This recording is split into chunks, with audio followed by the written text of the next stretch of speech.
पड़ोसी के लिए जोरदार तालियां। खुद के लिए भी एक ताली और उस महान परमेश्वर के लिए एक जोरदार ताली। एक और मौका प्रभु देता है दिन प्रतिदिन कि शायद मेरा बेटा मेरी बेटी सुधर जाए, मेरे पास वापस लौट आए।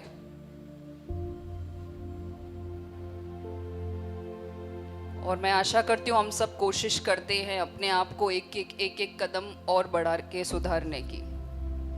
कल मैं व्हाट्सएप देख रही थी तो उस पर एक कोट किसी ने लिखा था कि जब हमको खुद में गलतियां नजर आने लगती है और जब हम खुद को सुधारना शुरू करते हैं तब हमारा प्रॉपर आत्मिक जीवन का शुरुआत होता है। क्योंकि जब तक हम सिर्फ दुनिया को देखते हैं तो हमको उनकी गलतियां नजर आती है, किसी के प्रति प्रोत्साहन नहीं दिखता। लेकिन जब खुद की गलती दिखती है तो समझ जाओ कि अब प्रभु ने कार्य कर लिया। आमीन। आज हम बात करेंगे एक सबसे वर्स्ट फीलिंग, बुरी फीलिंग लाइफ में आपको क्या लगती है कि ये नहीं होता ना, कि ये चीज मुझे सबसे बुरी लगती है। किसी को कुछ बुरा नहीं लगता? पढ़ाई करना, हिमांशु को पढ़ाई करना बुरा लगता है। हिमांशु का नाम आ गया यानी प्रचार शुरू। मुझे सबसे वर्स्ट फीलिंग जो लगती है वो है इंतजार करना। जब हम तैयार हो जाते हैं कहीं जाने के लिए और आपके दोस्त परिवार किसी के साथ भी आप जा रहे हो और वो सिर्फ बोल दे कि मुझे और 15 मिनट दे रहे, तो कितना आलस आ जाता है कि और 15 मिनट तैयार होके बैठ जाऊं। भूख लगती है बच्चों को या किसी को तो खाना तैयार नहीं हो तो इंतजार करने में कितना प्रॉब्लम होता है। आता है कि नहीं गुस्सा सबको? बहुत सी चीजों में जब हमको इंतजार करना पड़ता है ना तो हमें बहुत बुरा लगता है, फ्रस्ट्रेशन आ जाता है। आधी से ज्यादा जिंदगी हमारी इंतजार करने में गुजर गई, लेकिन फिर भी उसकी आदत नहीं पड़ी हमको। कहते हैं ना कि जो चीज बार बार करते रहो उसकी आदत पड़ जाती है, लेकिन इंतजार कितना भी करो हमको गुस्सा ही आता है, उस चीज की आदत नहीं पड़ती हमको। हस्बैंड ऑफिस गए, उनके घर आने का इंतजार, बच्चे स्कूल गए, उनके घर आने का इंतजार, मंडे आता है तो फिर संडे आने का इंतजार। अरे बाप रे, मंडे टू संडे पूरा वीक कितना लंबा लगता है। मेरी वंशिका हमेशा बोलती है वीकेंड इतना जल्दी चला गया, फिर मंडे आ गया। उसने बोला था मेरा नाम मत लेना। हर चीज में, हर मुद्दे पे, हर प्रॉब्लम का हमको यूं सॉल्यूशन चाहिए। हमको इंतजार नहीं करना है, क्विक रिजल्ट्स। मैं जब खाना बनाती हूँ, ये दोने वाले खाते हैं तो मैं वेट करती हूँ कि अभी तारीफ करेंगे, अभी तारीफ करेंगे, पेशेंस नहीं होता है। फिर आखिर पूछ लेती हूँ कि सही बना है, फिर बोलते हैं हाँ बहुत अच्छा बना है। लेकिन जब वो इंतजार प्रभु की तरफ से है तो क्या तब भी हमारा रवैया ऐसा ही होता है? हम सब यहां बैठे हैं तो शायद ना बोलेंगे, लेकिन तब भी हमारा रवैया यही होता है, क्योंकि किसी को नहीं पसंद इंतजार करना। मैंने बोला ना हमको क्विक रिजल्ट्स चाहिए। प्रार्थना किया अभी तो 10 मिनट में प्रभु का जवाब आना ही चाहिए। हम इम्पेशेंट हो जाते हैं, अब तक प्रभु नहीं बोला, अब तक नहीं बोला। हम सबकी लाइफ में बहुत सारे स्ट्रगल्स हैं, प्रॉब्लम्स हैं। बहुत लोग सालों साल से प्रार्थना करते आ रहे हैं कुछ चीजों के लिए। हो सकता है कुछ लोगों की प्रार्थनाएं पूरी हो गई हो सकता है हम में से कुछ लोग अभी भी उस इंतजार के प्रोसेस से जा रहे हो। तो इन शॉर्ट, जब हम प्रार्थना करते हैं साथ साथ में हम इंतजार भी करते हैं कि वो जो हमने प्रे किया है वो कब पूरा होगा। कुछ लोग सालों साल से शायद शरीर की चंगाई के लिए प्रार्थना करते आ रहे हैं। किसी को हो सकता है माइग्रेन है, किसी को डिप्रेशन है, किसी को यहाँ बैठ के नींद आता है, हम उसके लिए प्रार्थना करते हैं। कुछ लोग हैं जो अपने पेरेंट्स का, पार्टनर्स का, दोस्तों का, रिश्तेदारों का प्रभु में आने का सालों सालों से इंतज़ार कर रहे हैं कि कब मेरा भाई या बहन प्रभु में आएगा। कुछ लोग पैसों की तंगी से जूझ रहे हैं, उसके लिए प्रार्थना कर कर और इंतजार कर रहे हैं कि कब प्रभु भरपूरी देगा। कुछ लोग मन की शांति के लिए स्ट्रगल कर रहे हैं कि कब मेरे मन में शांति आएगा। सब कुछ है, घर परिवार, पैसा, बच्चे, गाड़ी, बंगला, माँ, सब है, लेकिन मन की शांति नहीं है। आई डोंट नो, कुछ भी हो सकता है। हम किसी भी चीज के लिए सालों साल से प्रार्थना कर रहे हैं। तो जब हम प्रार्थना करते हैं, फिर इंतजार करते हैं, तो उस प्रोसेस में हम क्या सोचते हैं? कुछ तो सोच आता होगा। एग्जाम्पल, आप 15 साल से एक ही एक प्रार्थना प्रभु से किए जा रहे हैं। तो ऐसा तो नहीं है कि हम बिल्कुल काम होके प्यार से ही रोज प्रार्थना करते हैं। कभी कभी ऐसा मोड़ आ जाता है जिंदगी में कि लगता है कि प्रभु को तो मजा आता है मुझे इंतजार करवाने में, कब होगा पता नहीं है, कौन सा दिन होगा वो आएगा। हमको गुस्सा आने लगता है, कभी कभी प्रभु पे गुस्सा आता है हमको। तू सुनता भी है कि नहीं? निकला है किसी के मुंह से ऐसा? मैं ऐसा नहीं कह रही कि हमारा विश्वास प्रभु से हट जाता है, लेकिन एक क्षण के लिए वो चीज मन में आती है कि वो सुनता भी है कि नहीं, उसे मेरी परवाह भी है कि नहीं, वो मुझसे प्यार करता है कि नहीं। मुझे तो लगता है उसको मजा आता होगा ऐसे मुझे तड़पाने में। ऐसा नहीं हमको लगता है ईश्वर खुन्नस निकाल रहा है हम में से। कभी कभी बहुत लोग ऐसा भी बोलते हैं कि उसके पास तो लंबी लाइन होगी रिक्वेस्ट की, मेरा नंबर पता नहीं कौन सा है, कब वो सुनेगा।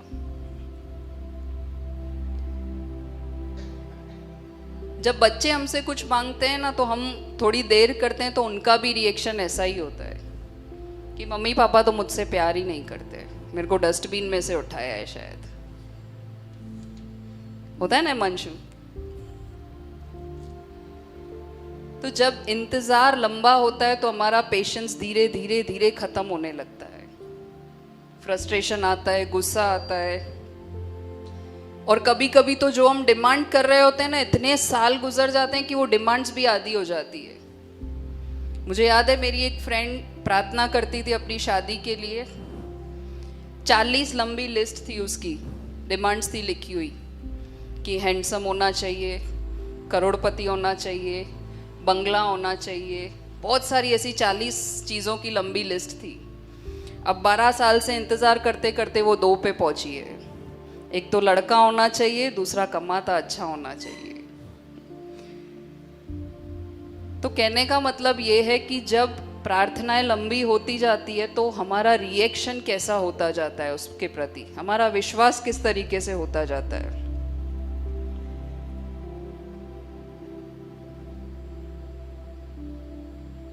मेरा आज का टॉपिक ये है कि जब हम इस प्रोसेस में होते हैं इंतज़ार के, हमको तो पता है हम इंतज़ार करते हैं, उस दौरान प्रभु क्या करते हैं।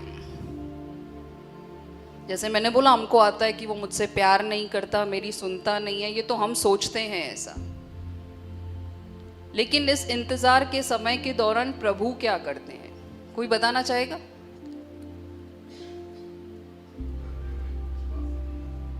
प्रभु चाहते हैं कि तू विश्वास से जीना सीख। प्रभु हमको ऑब्जर्व करते हैं, चेक करते हैं। प्रभु धीरज सिखाता है।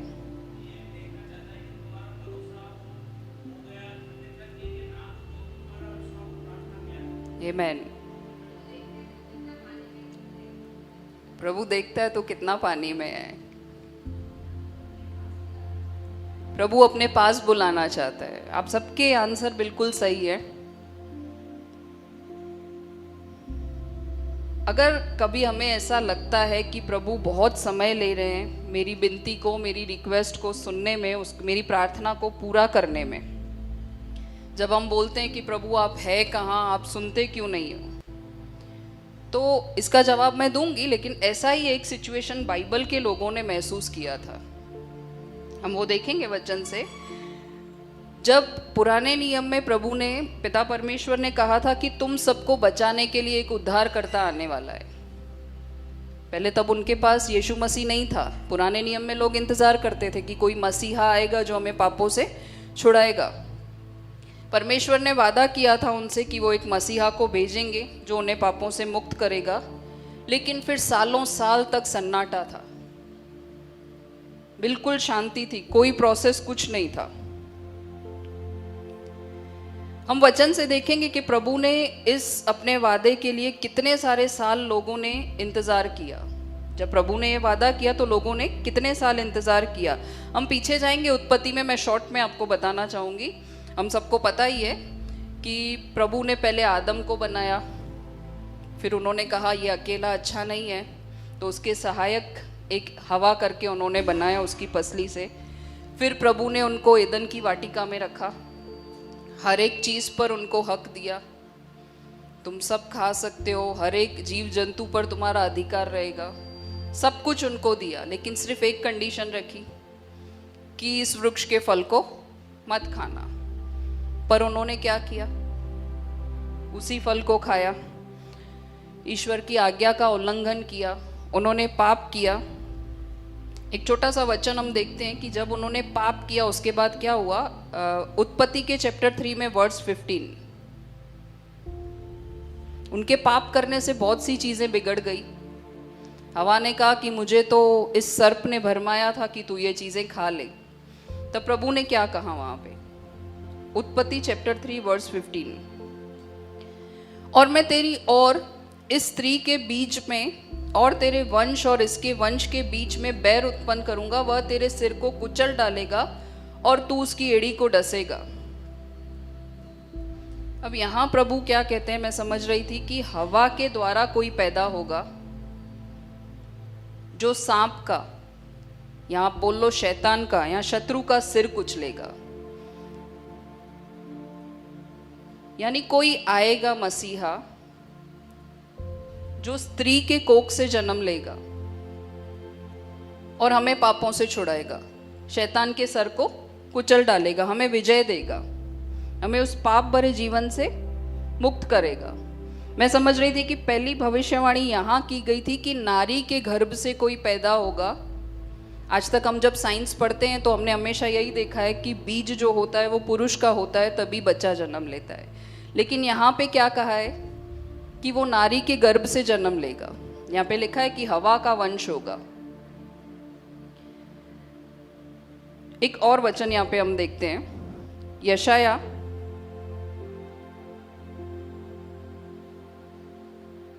Chapter 7 verse 14। ये जो भविष्यवाणी की गई थी ना, वो यीशु के जन्म के 700 साल पहले से की गई थी। इस कारण प्रभु आप ही तुमको एक चिन्ह देगा, सुनो एक कुमारी गर्भवती होगी और पुत्र जनेगी और उसका नाम इमैनुअल रखेगी। यानी उत्पत्ति में प्रभु ने वहां पे दर्शाया कि नारी के बीज में से कोई जन्म लेगा।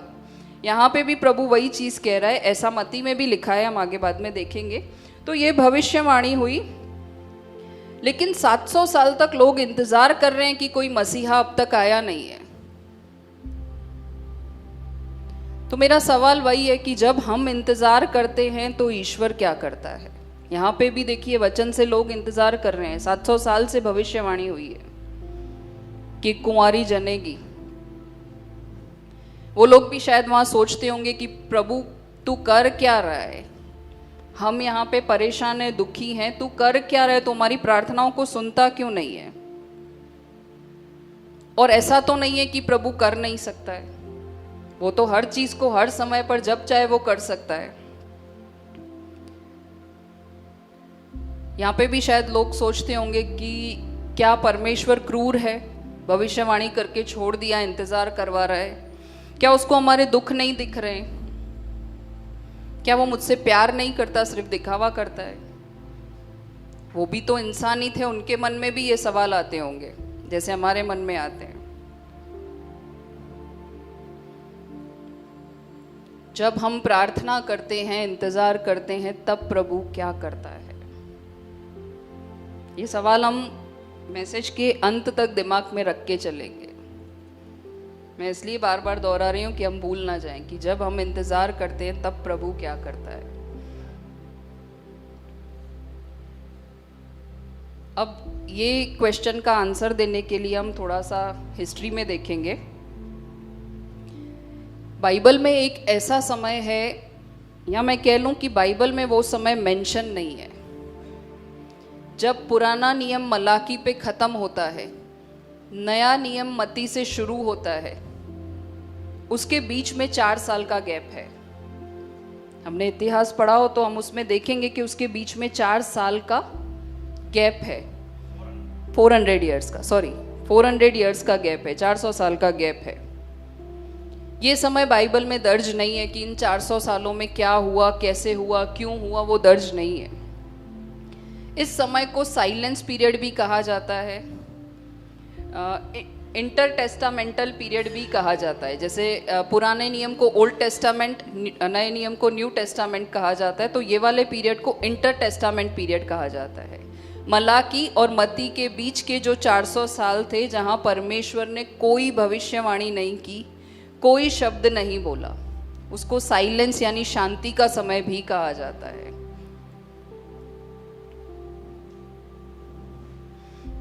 इन 400 सालों में प्रभु ने कुछ भी नहीं कहा, एक शब्द भी नहीं। अब भविष्यवाणियां थी तो लोगों को उम्मीद थी कि ईश्वर है, कार्य कर रहा है, लेकिन ये 400 साल में तो पीरियड और टफ हो गया, और कठिनाइयां बढ़ गई। उनको लगने लगा कि ईश्वर तो सुनता ही नहीं है, और वो लोग अभी तक उद्धारकर्ता की प्रतीक्षा कर ही रहे हैं कि कोई आएगा। वो लोग प्रभु से मांगते रहते थे, लेकिन प्रभु के द्वारा कोई चिन्ह, कोई चमत्कार, कोई भविष्यवाणी 400 साल तक कुछ भी नहीं, सिर्फ सन्नाटा।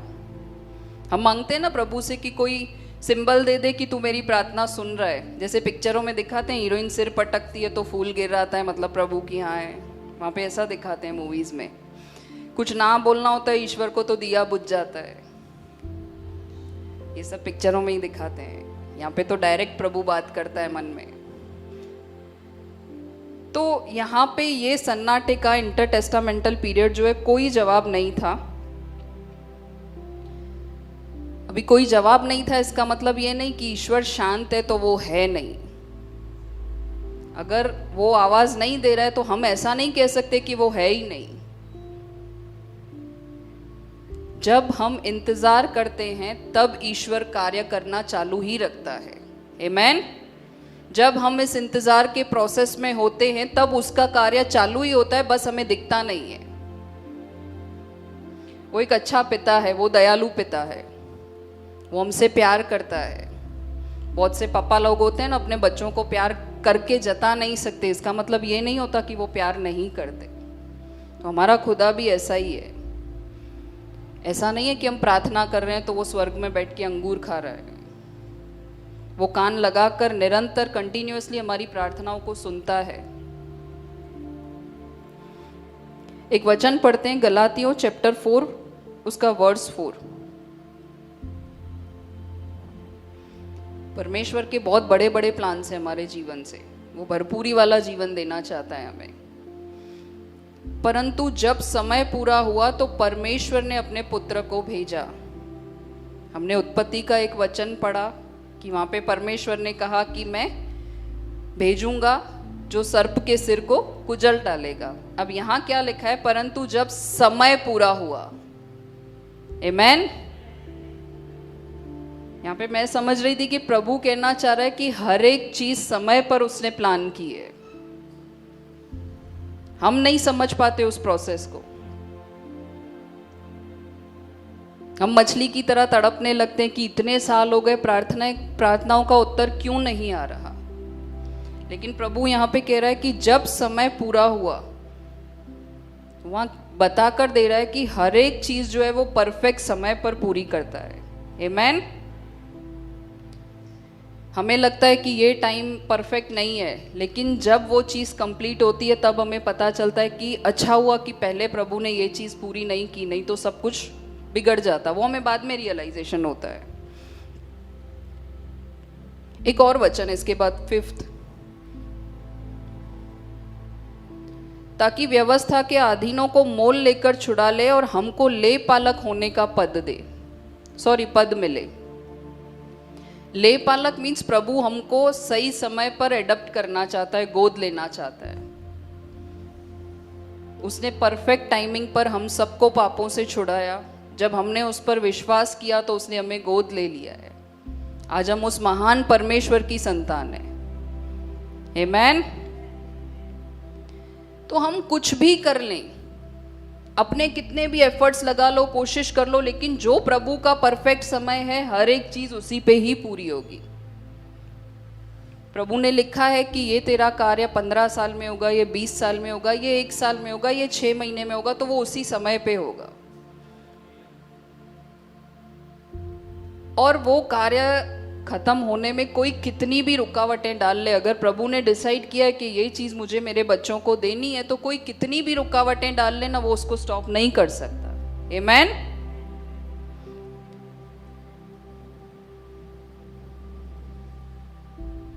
और यहाँ पे प्रभु ने ऐसा क्यों मेंशन किया कि औरत के बीज के द्वारा ही मसीहा आएगा? क्योंकि अगर वो मेल के बीज से आता तो वो निष्पापी कैसे होता? आप समझ रहे हैं? उसको निष्पापी होके आना था, कुछ तो यूनिकनेस होना चाहिए। अगर वो कुंवारी में से जन्म नहीं लेता तो हमारा उस पर विश्वास करना ही व्यर्थ था, क्योंकि वो तो सब नॉर्मल ही हो जाता जैसे पूरी दुनिया में हो जाता है। तो यहाँ पर एक अनोखा प्रभु ने दिखाया चीज कि ये एक कुंवारी में से जन्म लेगा, इसलिए हम सबका विश्वास उस पर है।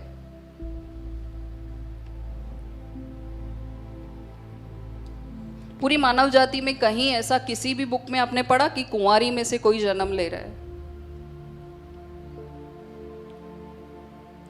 पर फिर अगेन सवाल वही आ जाता है कि प्रभु ने इंतजार क्यों करवाया? आज मैं उन लोगों से बात करती हूँ जिनको लगता है कि मेरा इंतजार बहुत लंबा है, मैं बहुत सालों से प्रार्थना करता आ रहा हूँ, करती आ रही हूँ। तो प्रभु हर चीज अपने सही समय पर पूरा करेगा। मैं आपको 5 चीजें फटाफट ऐसी बताऊंगी। जब हमने देखा कि 400 साल तक प्रभु ने कुछ नहीं बोला, तो वो क्यों नहीं बोला?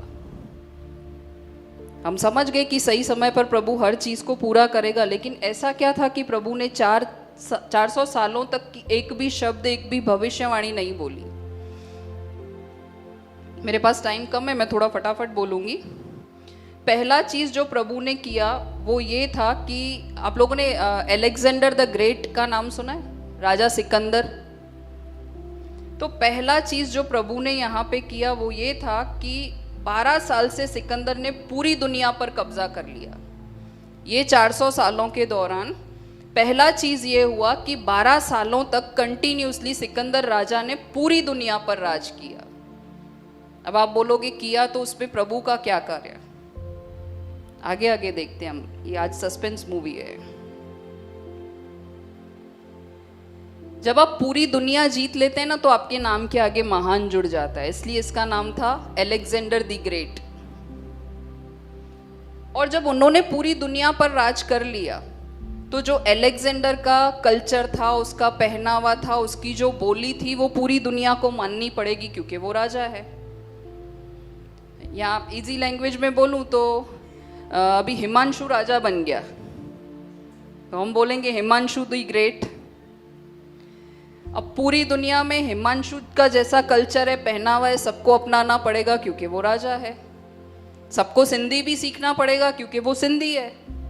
क्लियर? तो पहला चीज ये हुआ कि अलेक्जेंडर का राज्य पूरी दुनिया के ऊपर, मैं कोई एक जगह पर नहीं कह रही, पूरी दुनिया के ऊपर अलेक्जेंडर द ग्रेट ने राज करना शुरू कर दिया। उसकी बोली, उसका पहनावा सब लोगों को मानना पड़ा। और तब के जमाने में भाषा चलती थी ग्रीक भाषा चलती थी, तो सब लोगों को वो सीखनी पड़ी।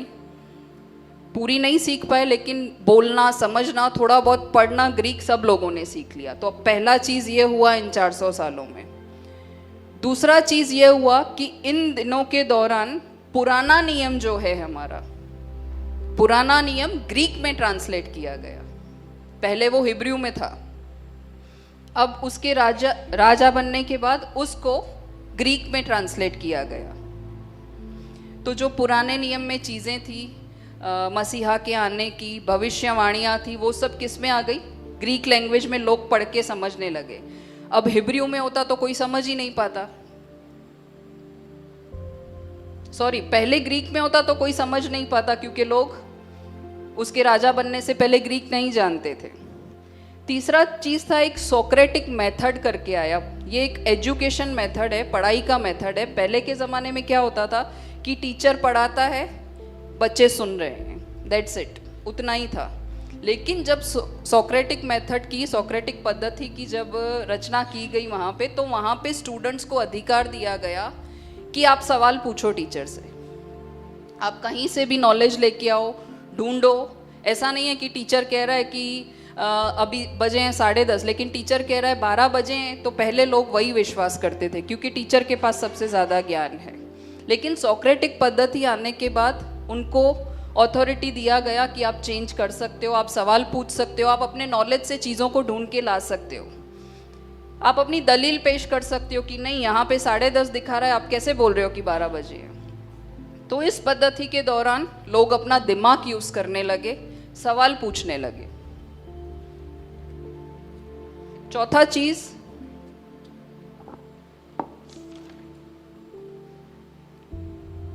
अब चौथा चीज क्या हुआ कि हम अब तक पढ़ते आ रहे हैं कि रोमी सरकार का राज्य था बाइबल में। तो अब 12 साल राज करने के बाद रोमी सरकार ने अलेक्जेंडर पर या पूरी दुनिया पर कह लो कब्जा कर लिया। तो अब राजा कौन हुआ? रोमी सरकार। राज्य किसका चल रहा था? रोमी सरकार का राज्य चल रहा था। रोमी सरकार ने बहुत अच्छे अच्छे काम भी किए। उन्होंने रोड्स बनवाए, ट्रांसपोर्ट फैसिलिटी बनवाई, यहाँ से वहाँ लोग इजीली जा सके, पहले नहीं था ऐसा सब। उन्होंने बहुत सारा डेवलपमेंट किया वहाँ पे, हर एक फैसिलिटी लोगों को प्रोवाइड की जिससे उनकी ज़िंदगी इजी हो गई। क्लियर? 4 चीज़ें अब तक। 400 सालों में प्रभु ने पहला सिकंदर राजा जो था उसने पूरी दुनिया पर राज्य किया। दूसरा, पुराना नियम ग्रीक में अनुवाद किया गया। तीसरा, सोक्रेटिक पद्धति आ गई। चौथा, रोमी सरकार का राज्य आने लगा। 5वां चीज़ ये था कि रोमी सरकार जो है ये एक अजीब ही सीज़न था। जब जो यहूदी नहीं चाहते थे कि रोमी सरकार के रूल्स रेगुलेशन पे वो चले, उनको बोला गया कि तुम यहाँ से निकल जाओ, क्योंकि वहाँ कंपलसरी था उनके राज्य को मानना, उनकी बातों को मानना। तो उन्हें वहाँ रहने से मना कर दिया गया और जो वहाँ के लोग थे वो पूरी दुनिया में फैल गए। अब ट्रांसपोर्टेशन फैसिलिटी भी था तो उनके लिए जाना इजी था, तो वो लोग वहाँ से चले गए। अब ये 5 चीज़ों को जब हम एक साथ जोड़ते हैं तब हमको उत्तर मिलता है कि इन 400 सालों में प्रभु ने क्या किया। तब हमें पता चलेगा कि जब हम इंतज़ार करते हैं तब प्रभु पीछे कार्य कर रहा होता है। अब इन सबको मिला के मैं इस नतीजे पे पहुंची कि जब सिकंदर राजा का राज्य आया तो पुराना नियम ग्रीक में अनुवाद हुआ। अब जब वो ग्रीक में अनुवाद हुआ तो सब लोग वचन को पढ़ने पाए। एक सबसे अच्छी चीज़ ये हुई कि सब लोग वचन को पढ़कर प्रभु से बात कर सकते थे। फिर जब सोक्रेटिक पद्धति आई तो उनको अथॉरिटी था कि वो सवाल पूछे, वो प्रभु से भी सवाल पूछने लगे। पहले का एक पैटर्न था कि जैसे हम फॉलो करते थे कि जाओ प्रार्थना करो, दिया जलाओ, अगरबत्ती जलाओ, कैंडल जलाओ, जो भी जला के आ जाना है, ये एक नियम था हमारी लाइफ में। लेकिन प्रभु में आने के बाद हमने ये भी जाना कि प्रभु डायरेक्ट बात करता है। तो यहाँ पे इन लोगों ने समझा कि हम सवाल पूछ सकते हैं, वचन जब नहीं आता तो हम पूछ सकते हैं, प्रभु से सवाल पूछ सकते हैं। और जब रोमी सरकार का राज्य आया, जब उन्होंने फैसिलिटी बनाई तो लोग वहाँ से निकल गए, यानी उनको जाने के लिए आसानी हुई। पूरे देश में, पूरी दुनिया में वो हर जगह फैल गए। और कैसे फैले? वचन लेके फैले। आमेन। वो वचन लेके फैले हर एक जगह, ताकि अन्य जाति वाले जो लोग हैं उनको जाकर वचन सुना सके। अब आप सोचिए कि इन 400 सालों में प्रभु ने कितना सारा कार्य किया। और लोग सोचते थे कि मैं प्रार्थना कर रहा हूँ, मुझे उत्तर नहीं मिल रहा। लेकिन प्रभु का प्रोसेस देखो ना, कि उन्होंने अनुवाद कर दिया, कंपलसरी हो गया कि ये भाषा सबको समझना ही है, सबको सीखना ही है। तो लोगों ने वचन पढ़ना सीखा। फिर वो वचन हर एक अन्य जाति के लोगों के बीच में फैला भी। कोई आमेन नहीं बोल रहा? ये कोई छोटी चीज नहीं है। वचन हर जगह फैला, हर एक लोगों ने सुना, हर एक लोगों ने प्रभु को ग्रहण करने की कोशिश की। मैं सोचती हूँ 100 में से 4 ने भी ग्रहण किया होगा तो भी कितनी अच्छी बात है। तो जब हम इंतजार करते हैं तब प्रभु कार्य करता है। हमें लगता है कि वो नहीं सुनता है, लेकिन आप सोचो ना, स्टेप बाय स्टेप प्रभु की कितनी लंबी प्लानिंग है। उसको राजा बनाकर पहले ग्रीक लैंग्वेज को लेके आए प्रभु, फिर ग्रीक लैंग्वेज जब आई तब लोगों ने उस भाषा को सीखा, फिर उसको सीखने के बाद उनको पहले ही रोड और इनकी फैसिलिटी दे दी कि तुमको परेशानी ना हो, तुम जगह जगह जाओ प्रवासी बन के, और अन्य जाति के लोगों के बीच जाके वो लोग वचन सुनाने लगे। आज हम भी यहाँ से कहीं जाएंगे तो हम अपना वचन अपने पास रख सकते हैं कि किसी को नहीं सुनाना है। आज हमने वीडियो में वही देखा ना कि हम कोशिश करते हैं सुनाने की, तो उन लोगों ने वो ही किया। वो लेके गए वचन अन्य जाति के लोगों के बीच में, एक कॉमन लैंग्वेज जो बन गई उसमें जाके वो सुनाने लगे। तो जब हम इंतज़ार करते हैं तब प्रभु कोई परीक्षा नहीं ले रहा होता है हमारी।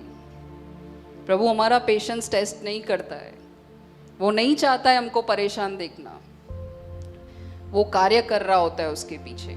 जैसे मूवीज़ बनती है ना, तो हम कभी कभी बिहाइंड द सीन्स देखते हैं कि मूवी बनने के पीछे पीछे क्या क्या मेहनत लगती है। हमको तो सिर्फ स्क्रीन पे मूवी दिखती है, लेकिन पीछे कितनी लोग मेहनत करते हैं। तो जब हम प्रार्थना कर कर सिर्फ बैठकर इंतज़ार कर रहे होते हैं, तब पीछे प्रभु इतना सारा कार्य कर रहा होता है। तो अब से जब भी हम प्रार्थना करें और इंतज़ार करें तो हम ऐसा ना सोचें कि वो टेस्ट लेने के लिए कर रहा है, वो मुझसे प्यार ही नहीं करता इसलिए कर रहा है, लेकिन वो उस इंतज़ार के पीछे हमारी इच्छाओं को, हमारी प्रार्थनाओं को पूरा करने के लिए कार्य में लगा हुआ होता है। आमेन। तो हम ये माने कि हम चिंता ना करें, वो हमारे साथ है। इस इंतज़ार वाले प्रोसेस में वो हमारे साथ है। हाँ, मैं समझती हूँ कि सिचुएशन टफ आती है।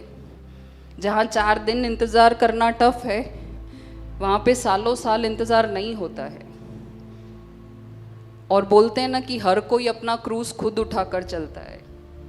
तो जो सहन कर रहा होता है अपनी परिस्थिति उसको ही पता होती है, दूसरा इंसान तो आके सिर्फ सहानुभूति दे सकता है। लेकिन फिर भी मैं कोशिश कर रही हूँ कि हम एक प्रोत्साहन लेकर यहाँ से जाएं कि इस चिंता वाले, इस इंतज़ार वाले प्रोसेस में वो मेरे साथ है। आमेन। आइए प्रार्थना करते हैं। प्रभु जी तेरे सम्मुख आते हैं परमेश्वर। प्रभु जी हम सिर्फ कहने के लिए कह देते हैं परमेश्वर कि हमारी प्रार्थनाओं को सुन और उसका उत्तर दे, लेकिन प्रभु जी हम इंसान हैं, कहीं ना कहीं प्रभु जी इंतज़ार करते हुए हम कुड़कुड़ाते हैं परमेश्वर। हम रुक नहीं पाते परमेश्वर अपनी प्रार्थनाओं को जब हम तेरे चरणों में लेके आते हैं। कई बार हम ऐसा भी सोचते हैं परमेश्वर कि तू सुनता नहीं है पिता। कई बार सब कुछ हम अपने तरीके से सॉल्व करने की कोशिश करते हैं परमेश्वर, क्योंकि हमें लगता है तुझसे नहीं होगा। हम तुझसे माफ़ी मांगते हैं परमेश्वर की ऐसा सोच प्रभु जी उस इंतज़ार के दौरान हमारे जीवन में आता है परमेश्वर। लेकिन आज तेरे वचन से प्रभु जी तूने सिखाया कि जब हम इंतज़ार करते हैं तो तू पीछे प्रभु जी कार्य कर रहा होता है परमेश्वर। हम उस इंतज़ार को समझ नहीं पाते, हम सोच नहीं पाते प्रभु जी कि तू किस तरीके से हमारे जीवनों में कार्य करने के लिए प्लानिंग करता है प्रभु जी। हम जल्दी रिजल्ट्स चाहते हैं परमेश्वर, क्योंकि हम थक जाते हैं प्रभु जी इंतज़ार करते करते। प्रभु जी रोज़ वही प्रार्थनाएं तेरे चरणों में लाकर प्रभु जी हम थक जाते हैं। हम सोचते हैं शायद ये प्रार्थनाएं कभी पूरी नहीं होगी परमेश्वर, लेकिन तेरा वचन सिखाता है परमेश्वर कि हर एक चीज़ को तूने सही समय पर नियुक्त किया है परमेश्वर। जैसे तेरे वचन से तूने बताया प्रभु जी, सही समय पर तू मसीहा भेजेगा परमेश्वर। सही समय पर तूने मसीहा को भेजा प्रभु जी। उस वचन को थाम कर हम भी विश्वास करने पाए परमेश्वर की सही समय पर हमारे जीवन का हर एक कार्य होगा परमेश्वर। हम ये विश्वास करने पाए प्रभु जी कि जब हम इंतज़ार कर रहे होते हैं तो तू कार्य करता है परमेश्वर। हम ये अपने आप को प्रभु जी इनकरेजमेंट देने पाए प्रभु जी कि हम चिंता ना करें, क्योंकि तू हमारे साथ है इस इंतज़ार के दौरान परमेश्वर। माफ़ करना प्रभु जी, हम कभी इम्पेशेंट हो जाते हैं परमेश्वर, तुझ पर डाउट करने लगते हैं परमेश्वर, लेकिन तू सिखाना प्रभु जी, हर एक समय को, हर एक चीज़ को तू सही समय पर करेगा परमेश्वर। मदद करना कि हम चिंता ना करें कि जब हम प्रार्थनाएं तेरी ओर लेके आते हैं प्रभु जी, मदद करना हम सबको सिखाना परमेश्वर। सारा आदर मान महिमा तुझे देते हुए प्रार्थना यीशु के नाम से मांगते पिता, सुन और कबूल कर। आमेन।